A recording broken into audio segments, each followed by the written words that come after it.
हजुर हाम्रो अफिसमा आइपुग्नु भएछ। हजुर के कामले आउनु भएको थियो बुवा? म देवी दाललाई भेट्नु भनेर आयो। पहिले यहाँ कुलमान घिसिङ पनि थियो। पहिले विष्णुबा मल्ल अफिसमा थियो, मेरो सानुमाको छोरा हो। त्यो भएर विद्युतको अफिसमा चाहिँ मैले धादिङदेखि त्यो चाहिँ सर्वे गरेर आएको थिएँ। त्यो भएर विद्युत भनेको अफिसमा चाहिँ धेरै आउनु मन लागेको कारण चाहिँ त्यो पनि हो। उसो मालिगाउँमा चाहिँ घर पनि थियो। गलकोटो उनीहरू घर माधव थापालाई चाहिँ माधवलाई चाहिँ मार्दै पनि सङ्कटकालको बेला समयको माग हो। समयले कहाँ पुऱ्याउँछन् कहाँ डोराउँछन् भन्ने थाहा हुने रहेछ। हजुरको शुभ नाम भन्नुभयो के भन्नुभयो? शरण विक्रम शाह। धादिङको हुनुहुँदो रहेछ, ज्वालामुखीको हुनुहुँदो रहेछ। जिल्ला। अनि हजुरमा त एउटा कवि प्रतिभा पनि रहेछ। राम्रो कविता सरर एकदम बहनी गरी भावात्मक कविता भन्नुहुँदो रहेछ। हामीलाई सुनाइदिनुहोस् न 5-7 मिनट 8-10 मिनटको सरर कविता सुनाउ न। अब यसमा चाहिँ मैले भन्नु खोजेको के भने पृथ्वीनाथले जोडेको देश राष्ट्र बनेको एक ढिको भने सादा फुलबारी भन्ने हो। सादा फुलबारीमा विभिन्न थरी फुलको बिरुवा रोपे, राम्रो पनि फुले नराम्रो पनि फुले। त्यो कारणले गर्दा पृथ्वी नरगोपाल शाहको चाहिँ 3-4 रानी हुँदा पनि सन्तान नहोला जस्तो भएको रहेछ। त्यतिखेर चाहिँ सपनामा चाहिँ ऊ चाहिँ देखिबक्सी छ र रानीले चाहिँ चन्द्रमा र तारा मिलेको सपना देखेपछि यस्तो देखि भने पाउले हिर्काइदिबक्सी छ र भोलिपल्ट तिम्रो सपना विफल हुन्छ भने मैले यसरी हिर्काएको भनेपछि अनि त्यहाँबाट चाहिँ पृथ्वीनाथ शाहले अनि फेरि जेठी रानीले कुरा गर्दा दरबारको कुरो मेरो पनि विश्वास नल्याउ भनिबक्सी छ। हुँदै जाँदाखेरि 7 महिनामा पृथ्वीनाथ शाह जन्मिबक्सी छ। जन्मिबक्सेपछि गोरखनाथको चाहिँ भजन गरिसिया रहेछ। अनि एउटा कानफट्टा जोगी आएपछि चाँदीको कचौरामा दही र केरा लगाएर टक्राउ भनेपछि टक्राउँदाखेरिमा अलिकति राखेर खाऊ भनेपछि नखाएर भुइँमा पोखिदिएको खुट्टा परेकोले खाएको गएदेखि चक्रवर्ती हुन्थ्यो भन्ने कुरा गर्थे। अनि त्यो नखाएको गएर तिमीले हिँडेको जति राज्य जोड्छ भनेर भनेको भएर अनि पृथ्वीनारायण शाहलाई हुँदै जाँदाखेरिमा अलिक ठुलो हुँदै गयो। अनि वर्तमान गर्नलाई चाहिँ पहिले चाहिँ पाण्डेहरूले गायत्री मन्त्र तीक्ष मन्त्र सुनाएको रहेछ। अनि बनारसबाट चाहिँ मिश्रहरू बाघको घोडा चढेको सपना देखेपछि गोर्खाको राजालाई मन्त्र सुनाउन आएको भनेपछि त्यहाँ अर्जेलको घरमा चाहिँ बास बसेछ र यस्तो यस्तो भएर आएको भनेपछि ल हुन्छ अब म भित्र खबर लगाइदिन्छु, खबर लगाइदिएर बोलायो भने जानु पाउनुहुन्छ भन्दा बिहान नउठ्दै ओछ्यानमा पनि भित्रबाट थाहा पाएर दिन पठाएर अनि पृथ्वीनारायण शाहको वर्तमान गर्न मैदी कोट भन्ने ठाउँमा ढेगाएर खड्गदेवीले वर्तमान गऱ्यो। त्यहाँबाट पछि फर्केर जाँदा मेरो खामी किन गयो हजुर भन्दाखेरिमा पछि अरूहरूलाई पनि अरूलाई भनेछ। अनि पृथ्वीनारायण शाहको त्यो भएपछि अनि काशीमा गएर श्राद्ध गर्नुपर्छ भने काशीमा चाहिँ जाँदाखेरिमा अब जम्मै राष्ट्रहरूबाट कहिले गाडी घोडा सहयोग गरे, कहिले गाडा सहयोग गरे, कहिले खर्च सहयोग गरे। गर्दै जाँदा पृथ्वीनारायण शाहले काशी गएर काशीमा गएर ऊ चाहिँ श्राद्ध गरेर फर्केर आएर त्यहाँको हतियार लिएर आएर अनि चन्द्रगिरीबाट यसो हेर्दाखेरिमा भक्तपुर हान्नुपर्छ भनेपछि अनि त्यहाँ एउटा चाहिँ कालु पाण्डे भन्ने उसको अगुवा भएकोले पहिले चाहिँ लिएर आएर अनि त्यहाँबाट कान्तिपुरमा बास बसेछ। अनि हाम्रो खाजा लिएर आऊ भनेर भनेपछि के छ यहाँको ऊ भन्दा यहाँको कहिले ललितपुरले लुट्ने, कहिले भक्तपुरले लुट्ने, कहिले कान्तिपुरले गर्ने, हामी 3जना गिरीहरू छन् त्यस्तो छ चलन भनेपछि अनि खाजा खाएर अनि भक्तपुरको राजासित चाहिँ मिलाएर पठाएपछि फेरि पछि अर्को गुप्तचर पठाएपछि पशुपतिमा दर्शन गर्न भनेर भक्तपुरमा चाहिँ एउटा पोखरीमा लुगा धुने भएर त्यहाँ धुनु नदिने भएको त्यहाँ पौडेर धुने छ। हामी भक्तपुरमा चाहिँ पशुपति दर्शन गर्न आएको भनेपछि कालु पाण्डेको पनि कीर्तिपुर हान्दाखेरिमा मृत्यु भयो। अनि पछि गएर गर्दै लाँदाखेरिमा यो एक ढिको बनाउनु सफल भयो। नारायण शाहले एकीकरण गर्न सफल हुनुभयो। अब हजुरलाई मैले अहिले भनेको चाहिँ अब अलिकति कविता सुनाउ न। त्यसै त्यो भएको कारणले गर्दाखेरिमा सानो उमेरमा गरी गरेको राजा बालक त्यो भएर अनि राजा महेन्द्रले पनि यो देशलाई राष्ट्रसँग समावेश भएकोले हामी मरुभूमि भनेर चाहिँ अहिलेसम्म हुनु नपाएको अन्तर्राष्ट्रिय चाप्न नपाएको कारण पनि हो। 15 सालमा राजा महेन्द्र पश्चिम भ्रमण गरिबस्यो। त्यो कारणले गर्दा चुनाव पनि घोषित गरिबस्यो। अनि राजा महेन्द्रले यो गरेको कारणले अब सानो उमेरमा भए पनि मैले चाहिँ भन्न खोजे चाहिँ 104 वर्ष राणाहरूले चलाए। त्यो नचाहिँदो काम गरेको हो र खड्क सम्झेर पालपल्ला खटेको थियो। चन्द्र शमशेर घरबाट त्यो चन्द्र शमशेरको हुन्छ भने यो रानीमल मेरो हुन्छ भने त्यो पनि सरकारकै घर हो, त्यो पनि हुने भयो। राणाले विरोध गरिरहन्थे। खड्ग शमशेर त्यसरी लखटेपछि अनि चन्द्र शमशेर सतीजानी प्रथा हटाए। अनि कुलखानीबाट विद्युत सुरु गरे, सुन्दर जलबाट पिउने सुरु गरे, अनि चन्द्रज्योति सुरु गरे। अब युद्ध शमशेर न्युजुम बना, युद्ध सडक बना, युद्ध सुर बना, वीर शमशेर वीर धारा बना, घण्टाहरू बना, ढल निकासा गरे, वीर अस्ट्रेलिया बना, 3 पाठशाला बना। त्यो नजान्ने काम हो। अहिले 104 वर्ष राणाहरूले गरेपछि राणाहरूले गरेको काम कर्तव्य कतिपय राम्रा पनि छन्, कतिपय नराम्रो पनि। जङ राणा भनेको चाहिँ 4 भाइ चाहिँ भारतबाट आएर चाहिँ चितवन बसे, चितवनबाट आएर चाहिँ यहाँ आएर चाहिँ 4वटा कुमार छेत्रीहरू चाहिँ आएर बसे। जङ्गबहादुरले कोतकाण्ड गरे, कोतकाण्ड गरेर शाहवंश जति दायाँ बायाँ लाग्नु पऱ्यो। पहिले बस्नेतहरूको घर हो राजदरबार, त्यहाँ पनि सन्तान मासे। पछि फतेजङ शाह चाहिँ एक्काली बसेकोले उसको पनि सन्तान मासेर दायाँ बायाँलाई हामी शाहवंश जति दायाँ बायाँ लाग्नु पऱ्यो। अहिले त्यो लागे पनि समयको माग हो। अब अहिले बहुदलीय व्यवस्था आयो, लोकतन्त्र आयो, गणतन्त्र आयो, वाक स्वतन्त्र त्यसै आएको। रुद्र शमशेर पाल्पा लखटेको थिएँ। म रुद्र शमशेरकै छोरीको चाहिँ नाति हो। तपाईँ? म हुँ पनि बसेको, म र सची भन्ने यहाँ जन्मेको हो। मेरो चाहिँ उहाँ गएपछि 2 भाइ जन्मेको थियौँ। माइलो साइलो भाइ चाहिँ खस्यो, कान्छो भाइ पनि थियो, 6 महिनाको थियो। उहाँ त्यो हुँ आत्महत्या गरिबक्थ्यो। गर्नुपर्ने परिस्थिति आएर त्यो भएर भयो, थाम्न नसकेर। अहिले गएर हेर्दाखेरिमा भोलि गएर चाहिँ भूत मान्छे गन र 104 वर्ष राणाले गरेका काम कर्तव्य नराम्रो त होइन जस्तो लाग्थ्यो। त्यो कारणले गर्दाखेरि शाहवंश दोष दिने ठाउँ चाहिँ छैन। अनि त्यहाँबाट चाहिँ ओम शान्तिमा चाहिँ मुरलीमा चाहिँ जाँदाखेरि यो देशको ठुलो दुर्घटना हुन्छ भनेको थियो। राजदरबार द्वन्द्व पनि भयो। अनि त्यहाँबाट यही रगत जन्मिन्छ भनेको थिएँ मैले। अनि त्यहाँबाट एउटा कवि गोष्ठीमा जाँदाखेरिमा धादिङ बेसीमा दिल्ली रमण गुरुहरूले कवि गोष्ठी कस्तो छ तिमीले? दिल्ली रमण गुरु अनि बद्री दाल, अनि त्यहाँबाट दाल चिन्नुहुन्छ है?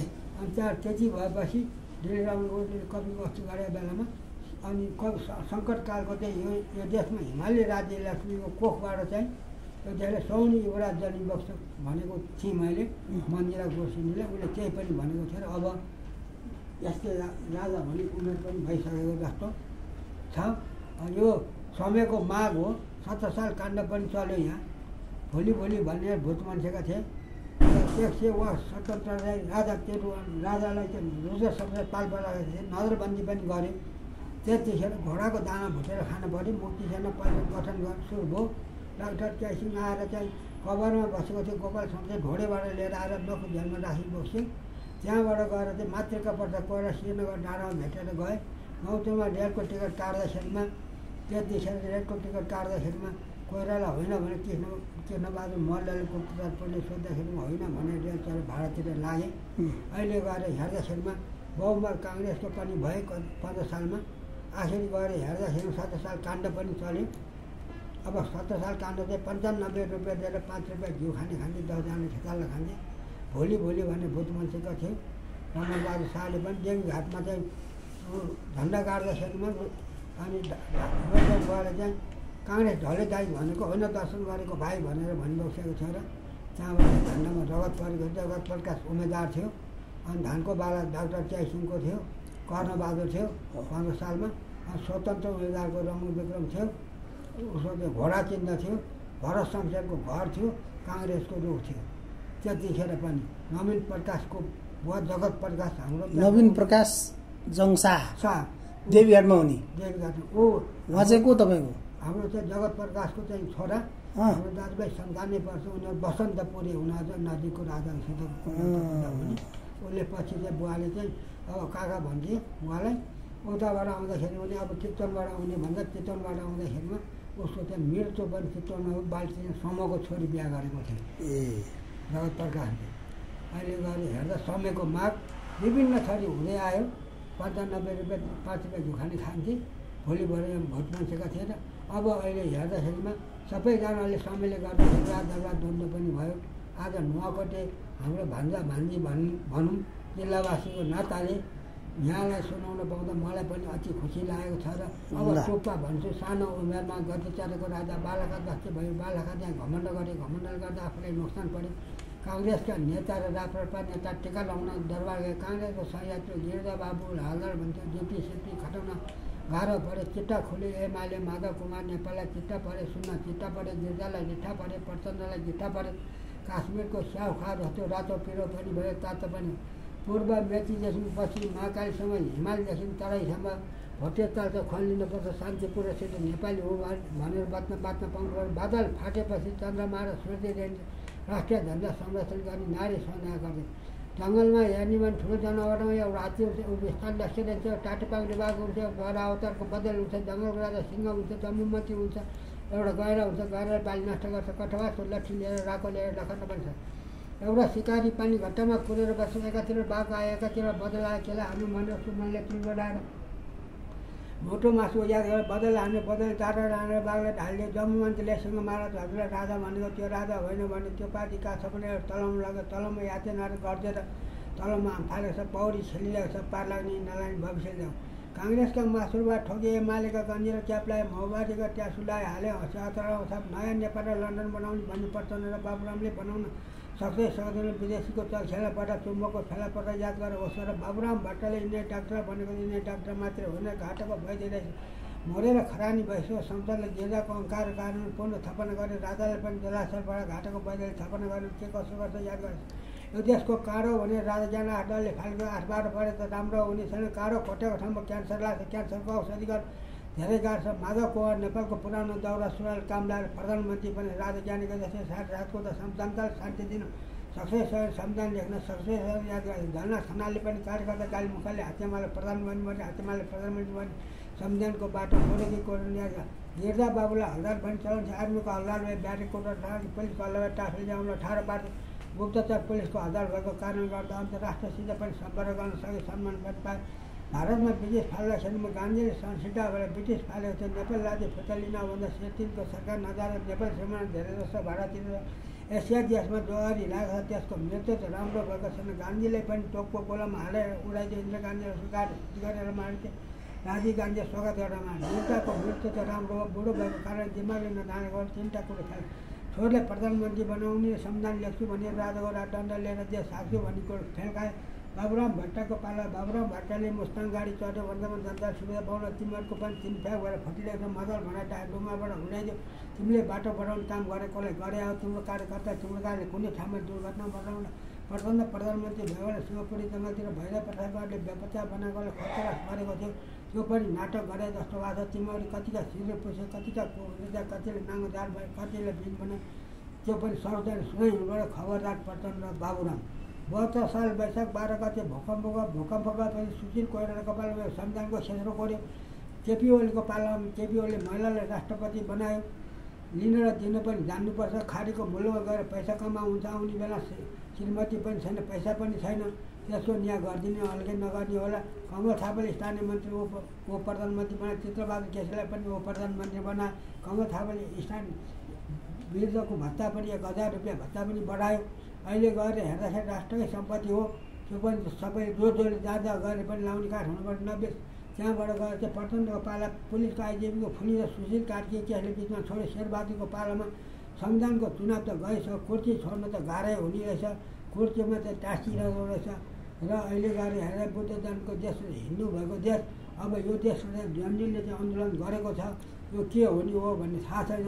धरातल पुगेको छ। नेताहरूले विदेशीको ऋणले टाउको खाइरहेको छ। 90 सालमा पनि माघ 2 गते भुइँचालो गएको थियो। जुद्ध संशयले 2 वर्षभित्रमा घर पनि बनाइदिएको, धराला पनि उभाइदिएको थियो। अहिले चाहिँ धराला पनि उभ्याएको छ र विदेशको ऋणले टाउको खाएको छ। केपी ओलीले एउटै खाल्टोमा हाल्छ भनेपछि मैले चाहिँ शङ्करकालमा चाहिँ धादिङदेखिमा एउटा होस् पठाइदिए भटभटे भनेर चाहिँ राजा ज्ञान उसलाई जोतेको छु। मलाई त मन पनि अचोस लागेको थियो र मैले बोलेको भएदेखि कराएको भएर मलाई के मार्थ्यो होला भन्दै अहिले चाहिँ हेर्दाखेरिमा अब एउटै खाल्टोमा हालेको छ। फेरि आन्दोलनको सुर भनेको छ। यो देश आन्दोलनमा जाने विदेशीको ऋणले काम पनि गर्न नदिने जनता गरिबको छोरो चाहिँ गरिबै हुने रहेछ। माओवादी मोडे पनि गरिबै हो। आर्य पुलिसको मोडे पनि गरिबै हो। अस्ति त्यस्तै हो। अस्ति राप्रपाको आन्दोलनमा पनि राष्ट्रिय धुन बज्दै गोली झऱ्यो। अब के हुने हो यो देशको चाहिँ धरातल पुगेको छ। चिन्ता हामीले चाहिँ बसेर भन्यो भने कसैले सुन्दैन। माथि रुखमा चढेर भन्यो भने पनि हावाले उडाउँछ भन्दै यो देशमा चाहिँ बुद्ध जन्मेको देश र हिन्दू भएको देश हाम्रो चाहिँ नुहाकोटे भान्जा भन्यो भने जे भन्यो भने हासिमलाई चाहिँ मैले यो सुनाउन पाउँदा बुद्ध जन्मेको देश र हिन्दू भएको देश राज सत्ता सहितको शेरमुनिको किङ राजा हुनुपर्छ भन्दै मेरो मनमा यहीँ टुङ्गाउँछु। जय जय जय नरेश।